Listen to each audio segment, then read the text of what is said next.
आप सभी भाई बहनों को मेरा नमस्कार हो। आज मैं एक छोटी सी वीडियो बनाने जा रहा हूँ।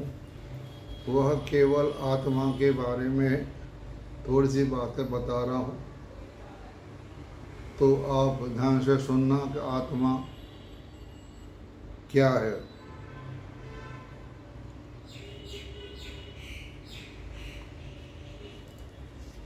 तो ये जो मैंने लिया हुआ है,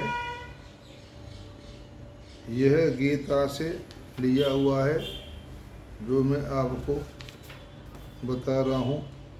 ये गीता अध्याय है 2 और श्लोक है हमारा ये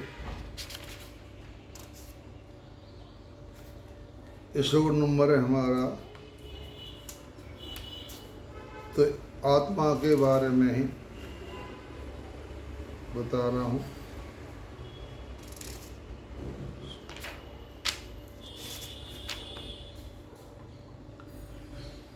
यह एनम वेत्ते हंतारम यश चैनम मन्यते हतम ओ बहुत न बीजानीतो नायम हंत न हन्यते।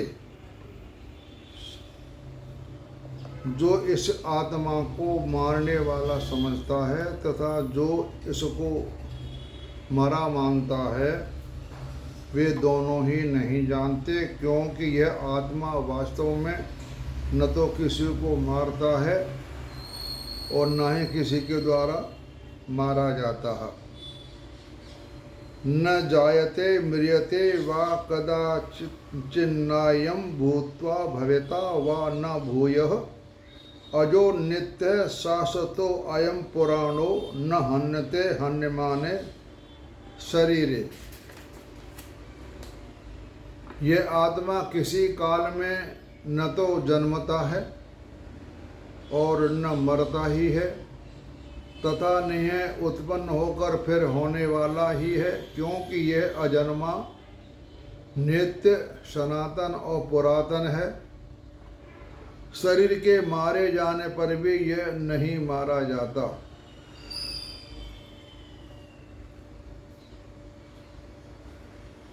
वेदा विनाशिनम नित्यम येन मज्जम्यम कथम स पुरुष पार्थ कम घातयति हंत कम।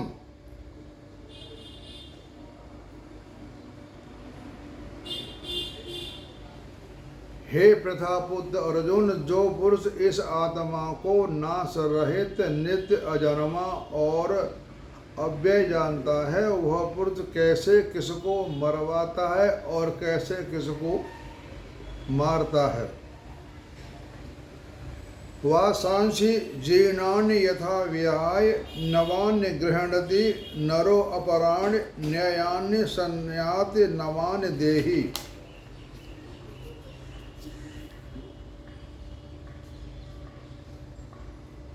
तो इसके आगे कहा कि जैसे मनुष्य पुराने वस्त्रों को त्याग कर दूसरे नए वस्त्रों को ग्रहण करता है, वैसे ही जीवात्मा पुराने शरीर को त्याग कर दूसरे नए शरीर को प्राप्त होता है। नैनम छिन्दन्त शस्त्राणि नैनम दहति पावकः न चैनम कलेदयन्त्याम्पो न शोषयति मारुतः।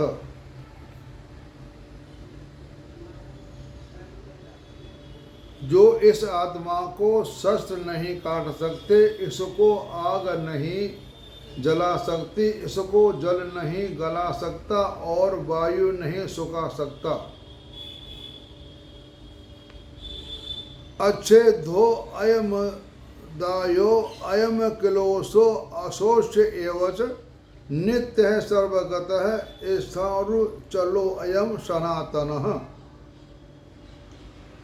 क्योंकि यह आत्मा अच्छेद्य है, यह आत्मा अधाय अकलेद्य है और निसंदेह अशोष्य है, तथा यह आत्मा नित्य, सर्वव्यापी, अचल, स्थित रहने वाली और सनातन है। अव्यक्तो अयम चिंतयो अयम विकार्यो मच्युत्यते तस्मात् एवं विदित्वा एनम न अनुशोचितम अर्हसि। किंतु इस आत्मा को सदा जन्मने वाला तथा सदा मरने वाला मानता हो तो भी हे महाबाहो तू इस प्रकार शोक करने योग्य नहीं है।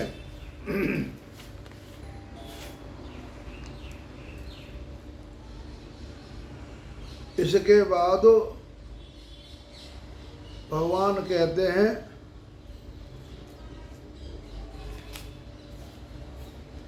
अथ च एनम नित्य जातम नित्यम व मन्यते मृतम तथापि त्वम महाबाहो न एवं शोचितुम अर्हसि। किंतु यदि तू इस आत्मा को सदा जन्मने वाला तथा सदा मरने वाला मानता हो तो भी महाबाहो तू इस प्रकार शोक करने योग्य नहीं है।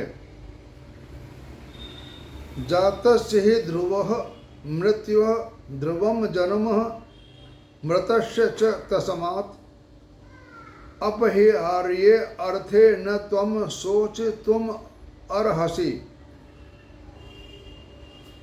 क्योंकि इस मान्यता के अनुसार जन्म हुए मृत्यु निश्चित है और मरे हुए का जन्म निश्चित है।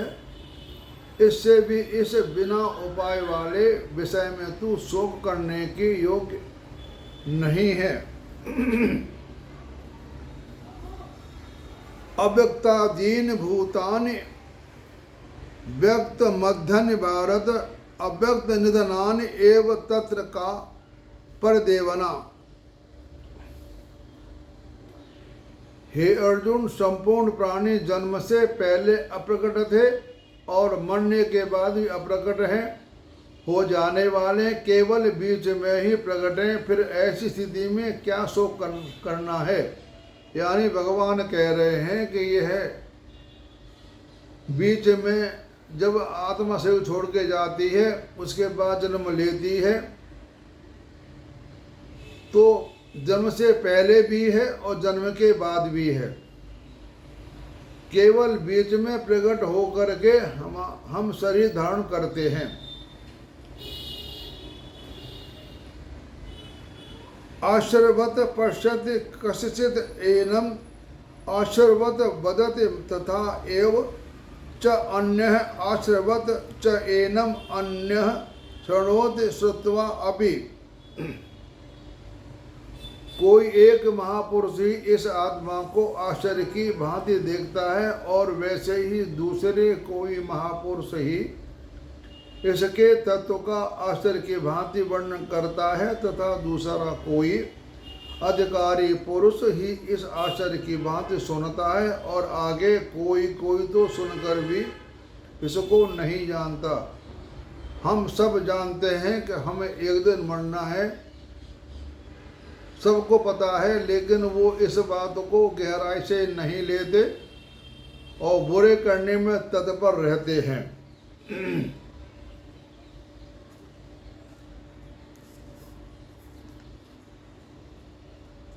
आश्रवत पश्यति कश्चित् एनम आश्रवत वदति तथा एव च अन्यः आश्रवत च एनम अन्य शृणोति श्रुत्वा अपि एनम वेद न च एव कश्चित्।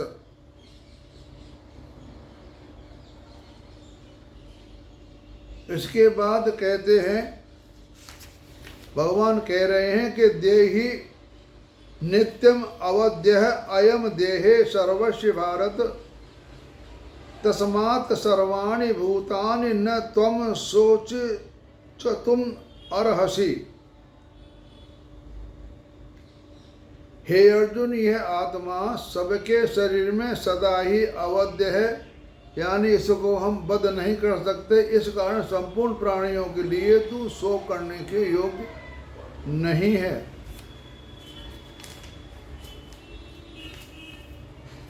यानी भगवान कह रहे हैं कि इसके लिए तू शोक मत कर, यह सब बेकार की बातें हैं। ये आत्मा अजर है, अमर है, इसको कोई नहीं मार सकता और नहीं ये मरता है, ये अजन्मा है। इसलिए भगवान अर्जुन को युद्ध करने के लिए तैयार कर रहे हैं और कह रहे हैं कि स्थित प्रज्ञस्य का भाषा समाधिस्तम केशव इस तदीय किम प्रभाषेत किम आसीद बजेत किम।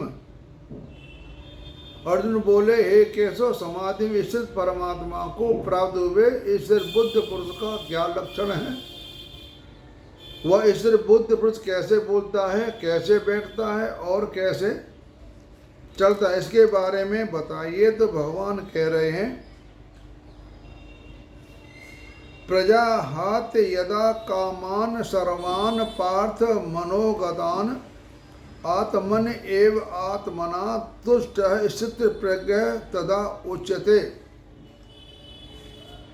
श्री भगवान बोले, हे अर्जुन, जिस काल में यह पुरुष मन में स्थित संपूर्ण कामनाओं को भली भांति त्याग देता है और इस आत्मा को आत्मा में ही संतुष्ट रहता है, उस काल में यह स्थित प्रज्ञ कहा जाता है। क्योंकि आत्मा ही परमात्मा होता है। जो स्वरूप आत्मा का होता है वही स्वरूप परमात्मा का होता है।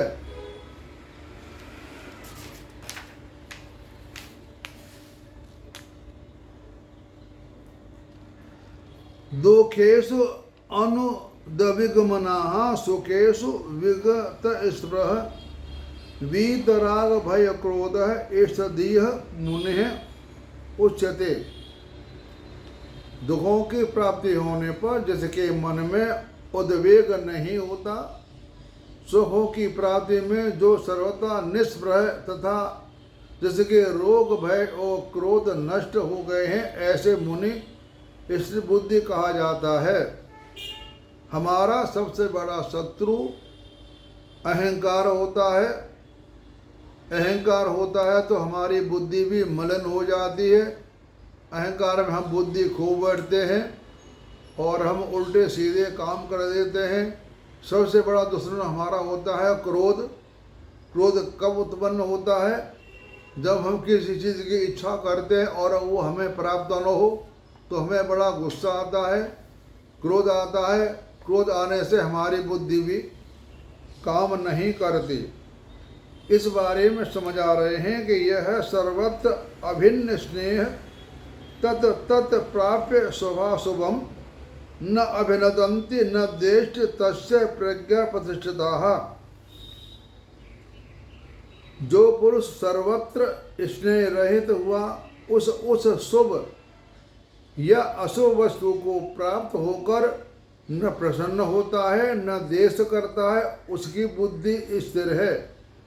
यानी कहने का मतलब यह है कि जो व्यक्ति किसी का न सुख मनाता है न दुख मनाता है, कहता जो हो रहा है सो ठीक है, जो भी हम कर्म करते हैं उसका आप भगवान की शरणागत हो जाइए। आपको कोई पुण्य लगेगा और ना ही पाप लगेगा।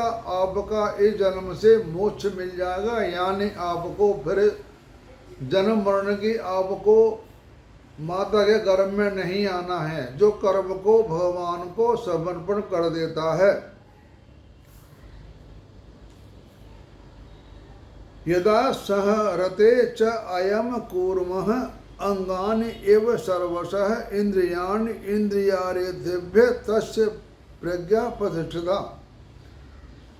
कछुआ जैसे सब ओर से अपने अंगों को जैसे समेट लेता है, वैसे ही सब वह पुरुष इंद्रियों के विषयों को इंद्रियों की सब प्रकार से हटा लेता है, तब उसकी स्थिर बुद्धि ऐसा समझना चाहिए। यानी कछुआ के अंगों से मतलब है जब हम अपने इंद्रियों को सुख को छोड़ दें, सुख का हम उससे कभी काम न लें, तो हम एकदम हमारा एकदम उद्धार हो जाएगा। हम इंद्रियों को पीछे ना दौड़ें आँखों के पीछे, स्वाद के पीछे, कोई बात सुनने के पीछे, या किसी को देखने से जो हमारे शरीर में बातें होती हैं वह सब इंद्रियों की वजह से होती हैं। उन इंद्रियों का सुख को आप छोड़ दो।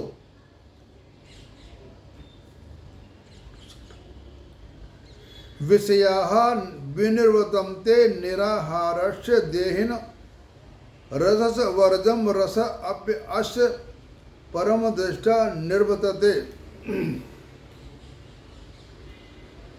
इंद्रियों के द्वारा विषयों को ग्रहण न करने वाले पुरुषों के भी केवल विषय तो निवृत्त हो जाते हैं, परंतु उनमें रहने वाली आसक्ति निवृत्त नहीं होती। इस प्रज्ञ पुरुष को तो आसक्ति भी परमात्मा का साक्षात्कार करके निवृत्त हो जाता है। यानी जो आत्मा का साक्षात कर लेता है, आत्मा परमात्मा को एक समझता है, वही परमात्मा को प्राप्त हो जाता है। हम स्वयं ब्रह्म हैं, हम परमात्मा हैं। अपने को आत्मा न समझें, दोनों का स्वरूप एक ही है। विषयाः विनिर्वर्तन्ते निराहारस्य देहिनः रसवर्जम रसः अप्यस्य परमं दृष्टा निर्वर्तते।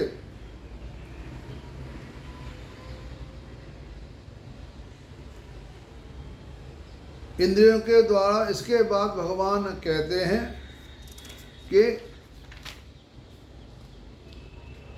यथा हि अप्यकौन्ते पुरुष विभश्चितः इंद्रियाणि प्रमाथीन हरन्ते प्रसभम मनः। हे अर्जुन, आसक्ति का नाश न होने के कारण ये प्रथम स्वभाव वाली इंद्रियां यत्न करते हुए बुद्धिमान पुरुष को, मन को भी बलात् हर लेती हैं। यानी ये इंद्रियां हमारे मन को हर लेती हैं। जब इंद्रियों के सुख के पीछे हम दौड़ते हैं तो इंद्रिय हरण होने से फिर हम उल्टा सीधा काम कर बैठते हैं। तानि सर्वाणि संयम युक्त आसीत मत्परः वशः यस्य इंद्रियाणि तस्य प्रज्ञा प्रतिष्ठिता। इसलिए साधक को चाहिए कि वह उन संपूर्ण इंद्रियों को वश में करके समाहित चित्त हुआ मेरे परायण होकर ध्यान में बैठे, क्योंकि जिस पुरुष की इंद्रियां वश में होती हैं उसी की बुद्धि स्थिर हो जाती है। ध्यायतः विषयान् पुंस संगः तेषु उपजायते संगात संजायते काम कामात क्रोध अभिजायते। विषयों का चिंतन करने वाले पुरुष को इन विषयों में आसक्ति हो जाती है। आसक्ति को उन विषयों की कामना उत्पन्न होती है और कामना में विघ्न पड़ने से क्रोध उत्पन्न होता है। क्रोधात् भवति सम्मोह, सम्मोहात् स्मृति विभ्रमः, स्मृति भ्रष्टान्त बुद्धिनाशः, बुद्धिनाशात् प्रणश्यति। क्रोध से अत्यंत मूढ़ भाव उत्पन्न हो जाता है और मूढ़ भाव से स्मृति भ्रम हो जाती है। स्मृति यानी वेदों में भ्रम हो जाने से बुद्धि अर्थात ज्ञान शक्ति का नाश हो जाता है और बुद्धि का भी नाश हो जाने से वह पुरुष अपनी स्थिति से गिर जाता है। राग द्वेष युक्तैः तो विषयान इंद्रिय चरण आत्मवश्यैः विधेयात्मा प्रसादम अधिगच्छति।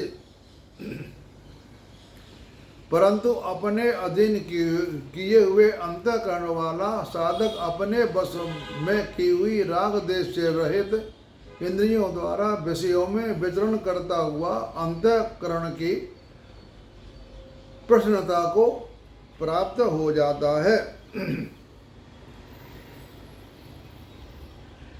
प्रसादे सर्व दुखा नाम हानि अश्य उपजायते प्रसन्न चेतस ही आयुषु बुद्ध परिवतिष्ठते। अंतःकरण की प्रसन्नता होने पर इसके संपूर्ण दुखों का अभाव हो जाता है और उस प्रसन्न चित्त वाले कर्म योगी की बुद्धि शीघ्र ही सब ओर से हटकर एक परमात्मा ही भली बात स्थिर हो जाती है। जो कुछ है सो परमात्मा है। न अस्त बुद्ध अयुक्तक्ष न च अयुक्तक्ष भावना न च अभावयातः शांते अशांतस्य कुत सुखम। न जीते हुए मन और इंद्रियों वाले पुरुष में निश्चय आत्मा का बुद्धि नहीं होती और उस आयुक्त मनुष्य के अंतःकरण में भावना भी नहीं होती तथा भावनाहीन मनुष्य को शांति नहीं मिलती और शांति रहित मनुष्य को सुख कैसे मिल सकता है। इंद्रियाणाम हि चरताम यत् मनः अनुविधीयते तत् अस्य हरते प्रज्ञाम वायो नावम इव अम्भसे। क्योंकि जैसे जल में चलने वाली नाव को वायु हर लेती है वैसे ही विषयों में विचरती हुई इंद्रियों में मन जिस इंद्रिय के साथ रहता है वह एक ही इंद्रिय इस अयुक्त पुरुष को बुद्धि को हर लेती है। यानी मन हमारा जिस इंद्रिय के बात में आ जाता है मन उस ओर दौड़ पड़ता है तो उस समय बुद्धि हमारी हरण हो जाती है, यानी बुद्धि हमारी काम नहीं करती है। तस्मात् यस्य महाबाहो निगृहीतान् सर्वशः इंद्रियाणि इंद्रियार्थेभ्यः तस्य प्रज्ञा प्रतिष्ठिता। इसलिए हे महाभाव जिस पुरुष की इंद्रियां इंद्रियों के विषयों में सब प्रकार निग्रह की हुई है यानी बस में है उसकी बुद्धि स्थिर है। यानी भगवान कह रहे हैं कि जिस इंद्रियों के विषयों में को हम जब अपने बस में कर लेते हैं तो मन फिर कभी नहीं भागता। या निशा सर्वभूतानां तस्याम जागृति संयमी अस्याम जागृति भूतान सा निशा पश्यन्त मुनेः। संपूर्ण प्राणियों के लिए जो रात्रि के समान है उस नित्य ज्ञान स्वरूप परमानंद की प्राप्ति में स्थित प्रज्ञ है। उस नित्य ज्ञान स्वरूप परमानंद को प्राप्ति में इससे प्रज्ञ योगी जागता है और जिस नासमान सांसारिक सुख में प्राप्ति में सब प्राणी जाते हैं परमात्मा के तत्व को जानने वाले मुनि के लिए यह रात्रि के समान है। अपूर्ण्यमाम अतल प्रथितम समुद्रम आपः प्रविशन्ति यदवत् तवदत् कामाः यम प्रविशन्ति सर्वे स शान्तिम् आपनोति न काम कामी।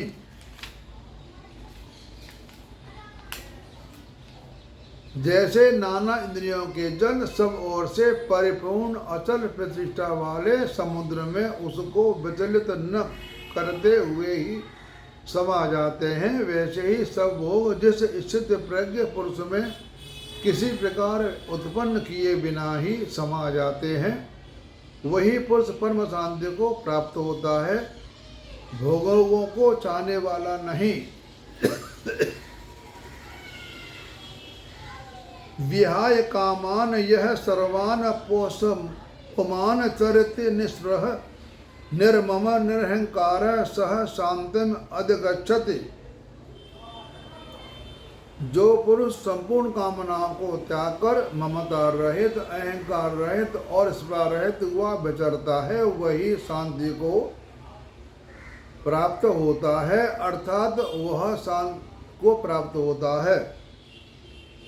ऐसा ब्रह्म स्थित पार्थ न एनाम प्राप्य भूयति निश्चित्वा असमाम अंतकाले अपि ब्रह्म निर्वाणम ऋक्षक्ति। हे अर्जुन इस ब्रह्म को प्राप्त हुए पुरुष की स्थिति है इसको प्राप्त होकर योगी कभी मोहित नहीं होता और अंतकाल में इस ब्राह्मी निश्चित में स्थित होकर ब्रह्मानंद को प्राप्त हो जाता है। हमारे वेद शास्त्र और हमारे संत महापुरुष कहते हैं, अगर आपने भगवान को पाना है, किसी की निंदा मत करो, किसी की बुराई मत करो, सब में मेरा स्वरूप देखो कि ये सारे मनुष्य समुदाय या कोई भी जीव है मेरा ही बनाया हुआ है, इन सब में ब्रह्म है। अगर आप इन सब में ब्रह्म को नहीं मानेंगे तो आप ब्रह्म को प्राप्त नहीं हो सकते। सबसे अच्छा जन्म मनुष्य का है। मनुष्य का जन्म लेने के लिए देवता लोग भी तरसते हैं। तो होए मेरी आप सबसे यही प्रार्थना है, आप मनुष्य को जन्म मिला है तो आप अपने जन्म का बारे में सोचो को भगवान ने हमें मनुष्य बनाया है किस लिए। वो इसलिए कि बड़े पुण्य भाग से हमको शरीर मिला है मनुष्य का, तो भगवान के से मिलने के लिए आत्मा परमात्मा का साक्षात कर लो तो आपका कल्याण निश्चित है। किसी की निंदा मत करो, किसी की बुराई मत करो, जहाँ तक हो सके वहाँ तक कम बोलो, कम बोलना चाहिए, फालतू फंड की बातें नहीं करना चाहिए, यानी मौन का धरना सीखो। जितना कम बोलेंगे हमारी ऊर्जा उतने ही हमारे अंदर रहेगी। हम किसी की निंदा करते हमारी ऊर्जा समाप्त होती है। सबसे ज़्यादा ऊर्जा हमारी नेत्रों से बाहर चली जाती है।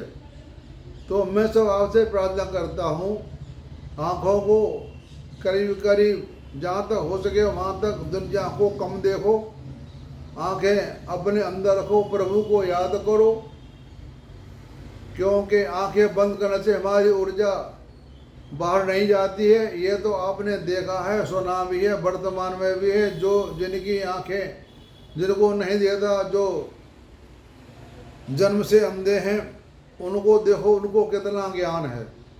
तो ये इसका कहने का मतलब ये है, उन्होंने आँखों से द्वारा अपनी ऊर्जा कभी बाहर नहीं गई। आंखें बंद होने से हमारी ऊर्जा हमारे अंदर रहती है और वह बड़े काम आती है। तो इसलिए मैं आपसे कहता हूँ, अपने ऊर्जा को बेकार में मत कमाओ, बेकार की बातों में मत कमाओ, परमात्मा का नाम लो, आत्मा परमात्मा का साक्षात करो, इसमें हमारी गति है। आप सबको सुनने का धन्यवाद और आप सबको नमस्कार।